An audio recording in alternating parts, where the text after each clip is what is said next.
Brazilians are trying to rebuild their homes after 28,000 people were displaced. Bolivian politician Luis Arce was summoned to appear in court on charges of alleged corruption.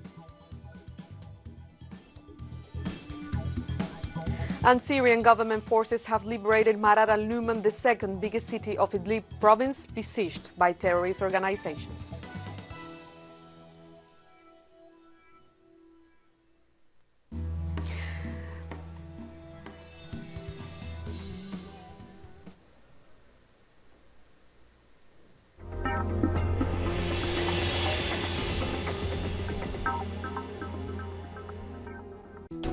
The life is full of moments. Moments of fight.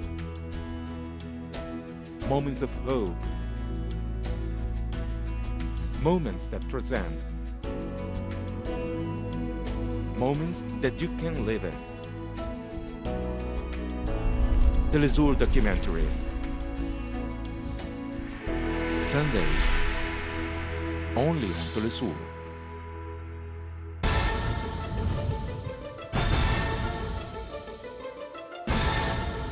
Who's moving the chess man? What interests and motivate the actors behind each event? The board is deployed there. Critical move. Investigates every event from Monday to Friday. Only on Telesur.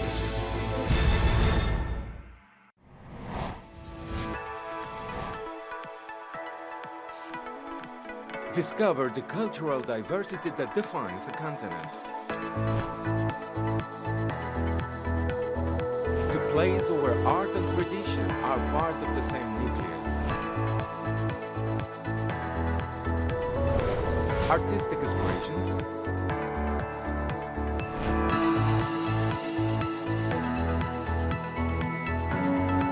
Values.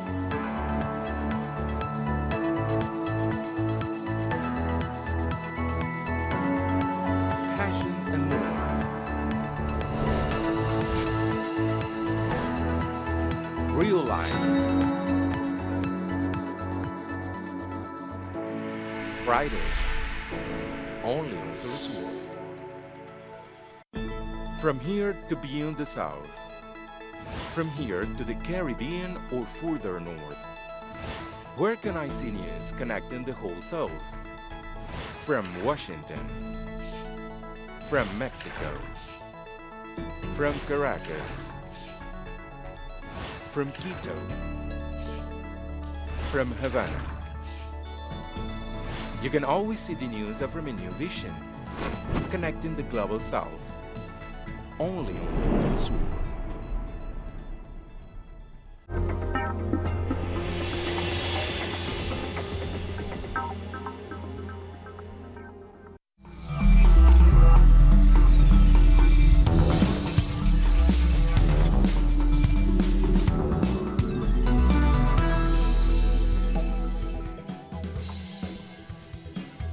Brazilians are trying to rebuild their homes after 28,000 were displaced.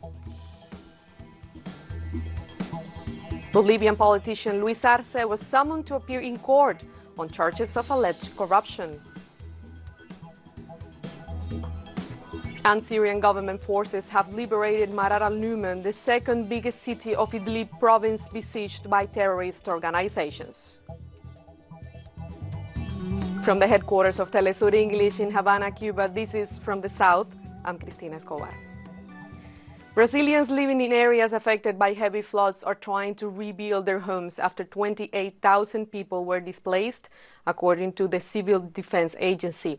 At least 65 people have been reported dead due to huge storms that tore through the states of Minas Gerais, Espírito Santo, and Rio de Janeiro. Rescue efforts are ongoing as some remain missing and several thousands are in urgent need of food and temporary shelter. When torrential rains began on Friday, authorities have declared a state of emergency in 100 towns. Several of those were totally devastated by the floods. The presidential candidate of the Movement Towards Socialism Party of Bolivia, Luis Arce, was called to appear in court on charges of alleged corruption. Arce's supporters stressed that this judicial move is an act of political persecution. The former Ministry of Economy presented himself at the headquarters of the Office of the Attorney General of the Republic. A crowd gathered outside to voice support for the socialist candidate expressed the same idea. Arce is charged with corruption related to the indigenous fund. In his own words, this judicial measure is evidence of the de facto government's continued political persecution of socialist leaders linked to Evo Morales and the movement towards socialism. Luis Arce was elected as a candidate for May's election. He spent some time with former President Evo Morales in Argentina, and now he will be in charge of bringing back Mas Party to the government, a political formation widely popular in Bolivia. However, it will not be easy because the de facto government is trying to prevent the socialist leaders to return to power. Luis Arce Catacora returned to Bolivia to start his presidential campaign for the upcoming elections. We will support Brother Arce because he represents the Bolivian people as well as the Aymara and Quechua people. I approve of his work with Brother Evo. From Argentina, Evo will help us take back the government. But the political persecution by de facto government using lawfare did not diminish the happiness of Arce's return. We are coming together to fight for economic and social stability, and we're stepping forward to defend the political project of the Mas. We have high hopes. We know Arce will remove this dictatorship and bring back democracy.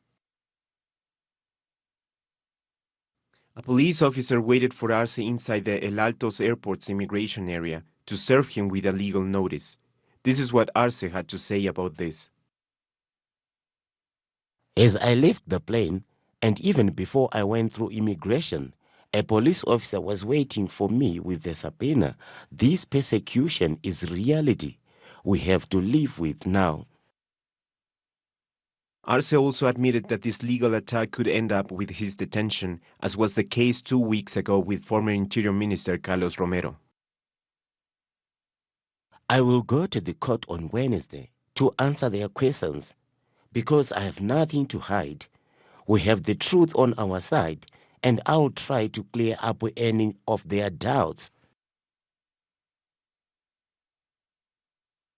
Bolivia is headed for renewed general elections on May 3rd, which will seek to return order and democracy to the nation, following the military-backed coup that ousted President Evo Morales last November.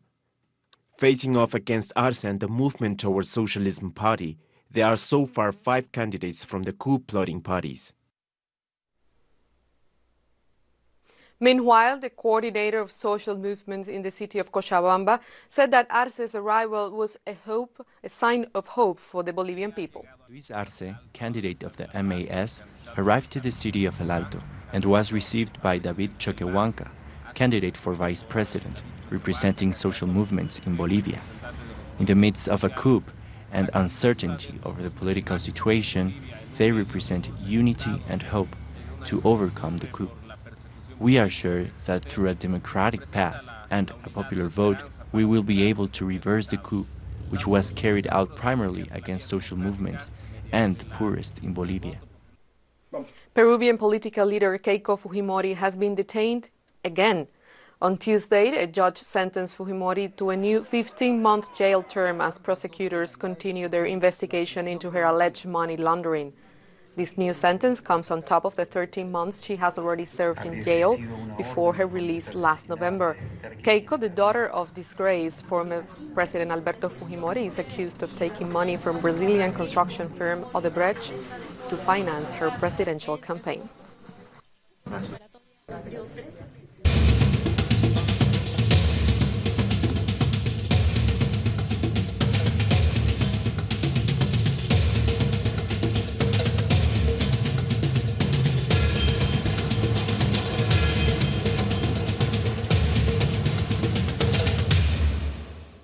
In Chile, a police truck hit and killed a fan of the Colo-Colo football club on Tuesday night outside of the Santiago de Chile Monumental Arena.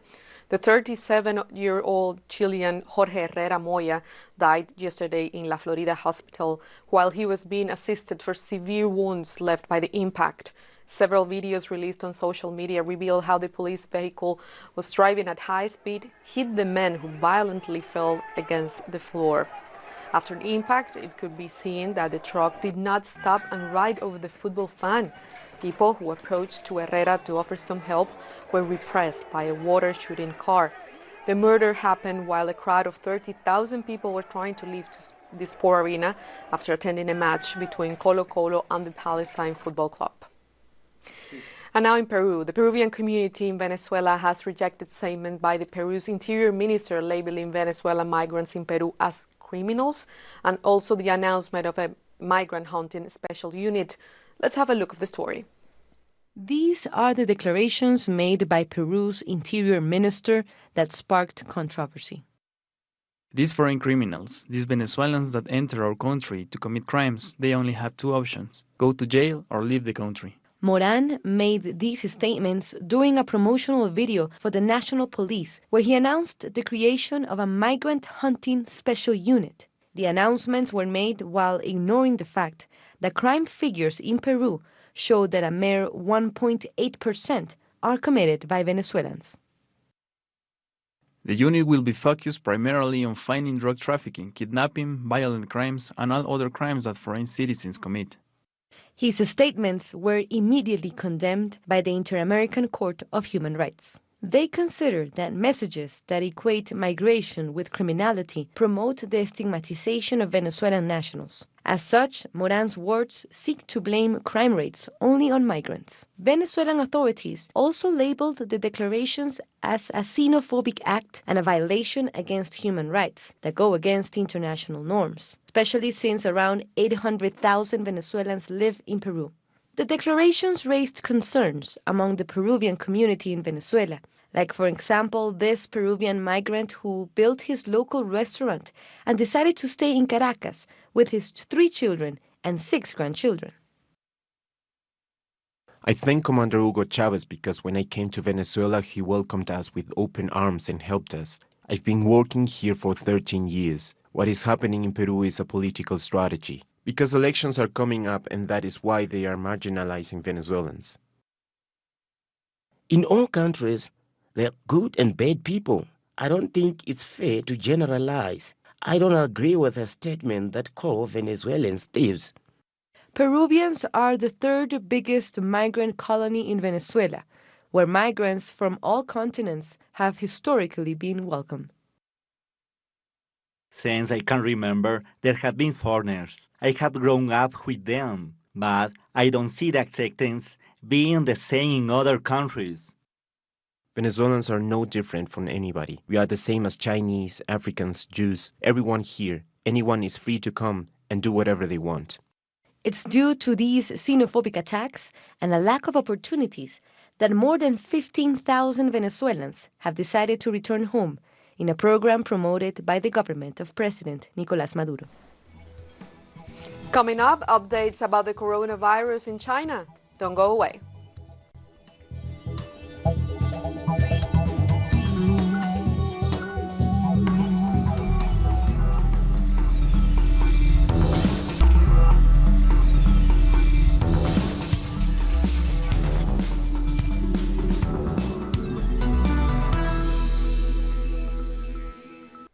Welcome back.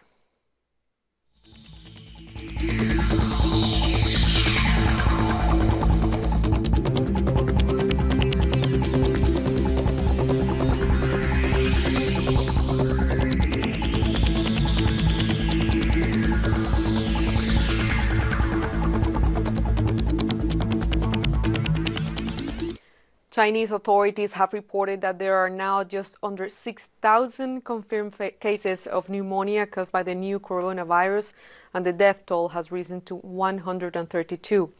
65 cases of the coronavirus have also been confirmed outside of the Asian nation. The streets of major cities across China are virtually deserted as prevention measures remain in full effect. 30 cities and provinces have launched a level 1 emergency response, while Hong Kong declared its highest emergency response level. Coronavirus prevention is definitely our top priority. The economy is a small matter for a country as big as ours. Everyone has contributed to prevention costs. Many enterprises and successful people are donating money to the infected areas. The money is not a big deal for our country. Meanwhile, the 2 new emergency hospitals being built in the city of Wuhan are soon to be finished. Both hospitals will be fully dedicated to the treatment of patients infected with the coronavirus. Doctors in Wuhan, a city of 11 million people, where the virus was first detected, had described overcrowded facilities and a shortage of test kits, protective gear, and other medical equipment. In response, authorities announced the construction of the first hospital on January 24th, which is expected to be fully operational by February 3rd.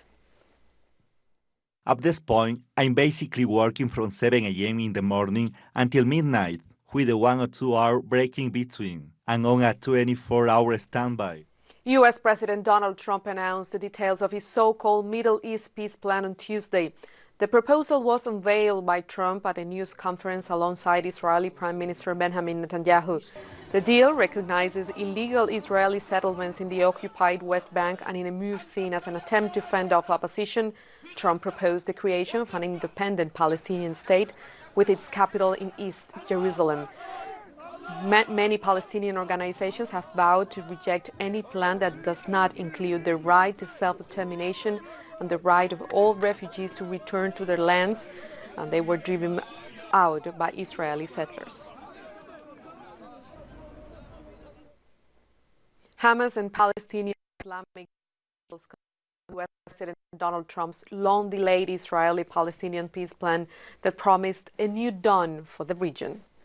The announcement of the United States is part of the crimes committed by America, the Israeli entity, and the countries that have supported it. Our main mission is to have this deal dropped and confronted, to unify and to strengthen the Palestinian position, and to have a united Arab position to put pressure. And Netanyahu, that Jerusalem is not for sale, and all our rights are not for sale and not for bargaining. Your conspiracy deal won't pass. If Jerusalem will go, would we accept a state without Jerusalem? It is impossible for any Palestinian child, or Arab, or Christian to accept this. This is why we told them from the beginning, no. Soon after the announcement, Palestinian President Mahmoud Abbas denounced Trump's plan.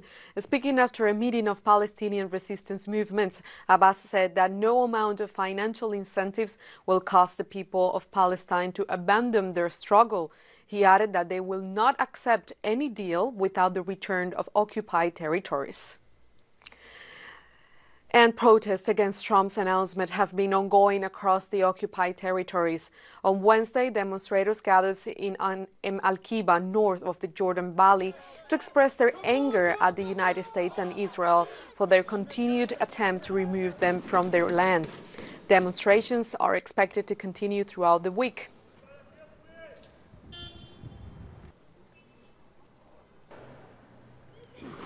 And we keep talking about Palestinians because in Bethlehem also people protested against U.S. President Donald Trump's long-awaited Middle East peace plan.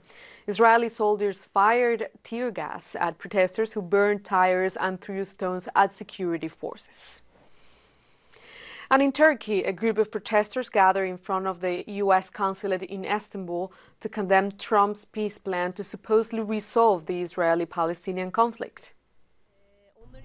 What they call the deal of the century will supposedly bring peace to the Middle East, but we will see an insurgency of the century against this agreement, which supports and legitimizes Israel's century of occupation. We will make efforts in Turkey to increase this insurgency. Really, what we have here, from a real estate speculator, I mean Trump, what he has imposed on the Middle Eastern people, what he has written in his White House. As we have said in our press statement, this paper really isn't good for anything more than toilet paper. And also, people in Yemen have joined the growing criticism of Trump's Middle East peace plan. Let's hear. The Republic of Yemen condemns yesterday's show on the deal of the century, and the statement of the Yemeni Foreign Ministry was very clear. And I repeat it again. Anything that detracts from the rights of the Palestinian people, we reject it and condemn it, as a Yemeni people who is fighting with Palestinian people. We're going to take a break, but we'll be right back.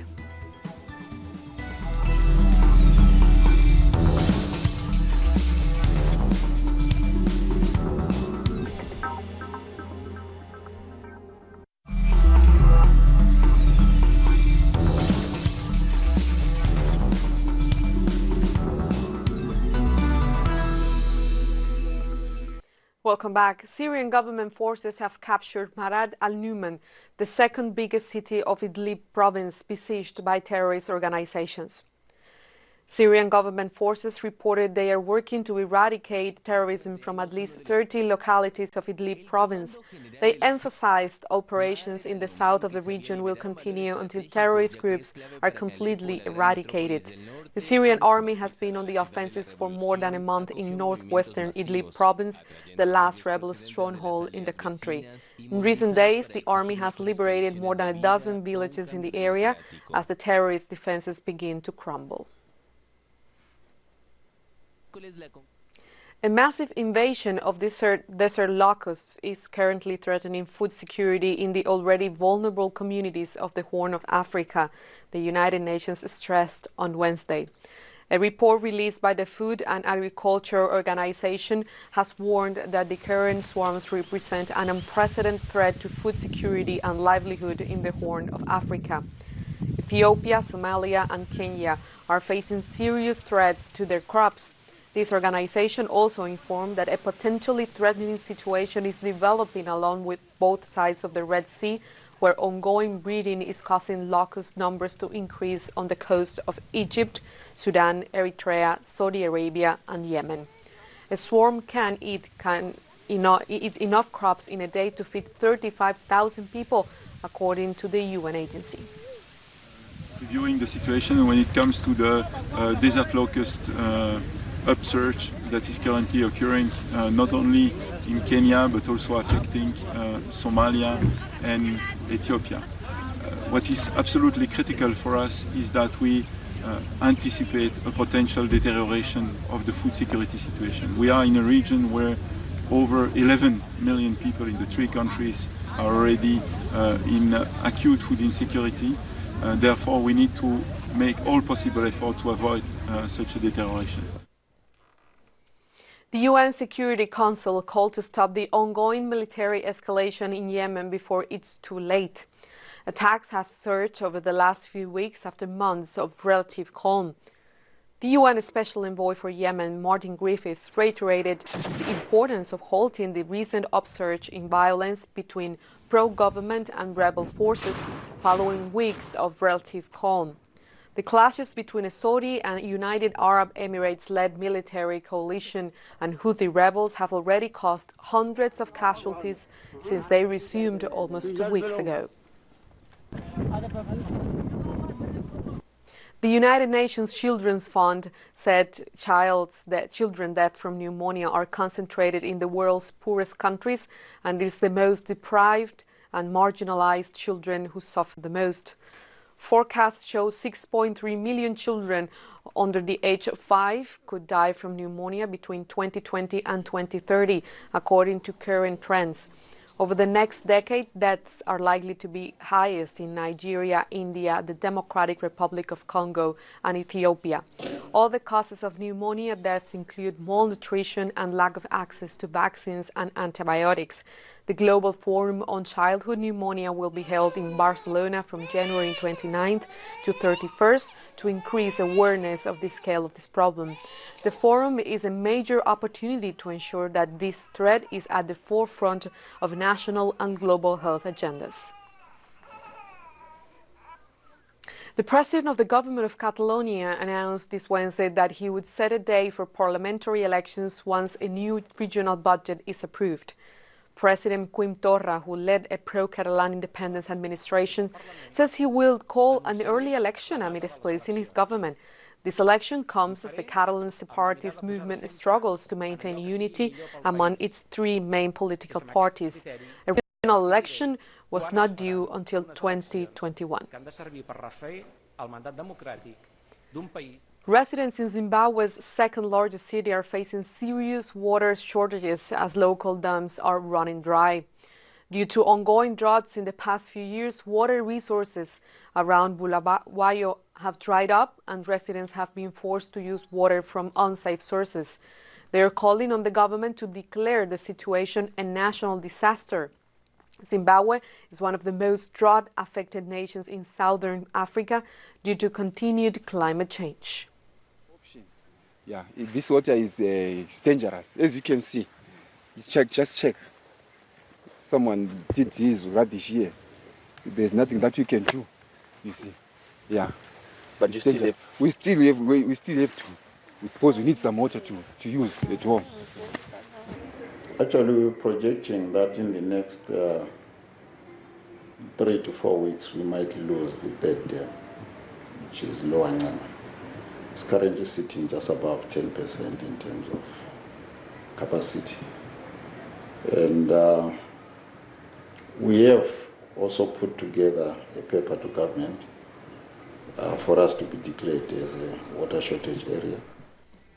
We've come to the end of this news brief. You can find these and many other stories on our website at telesurenglish.net.